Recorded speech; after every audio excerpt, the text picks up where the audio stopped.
Ito, nabili sa labas guys. Kano nabili? Pero lang, 170. 170. Wow, winner ka dyan pare. Oh, yun naman. Oh, papalitan lang natin yon. Hindi natin, wala naman sapat na budget pa, kabibili lang nila tong kotse. So kung ano lang yung makita natin problem. Pero I mean, kahit palitan mo yan, hindi niya alam yung history ng makina.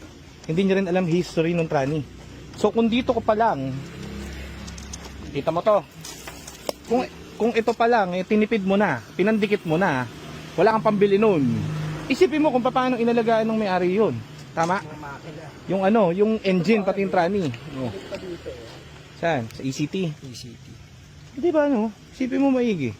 Kung yun, tinipid, hindi binila ng tama nung seller, imagine mo naman yung nakakabit dyan. So ito, hindi ko naman sa dinadowngrade. Ibig sabihin, hindi nyo kasi alam ang history ng kotse. Kaya mas maganda, bibili kayo sa may SOP, no? Para kompleto, pare. Wala kang gagawin.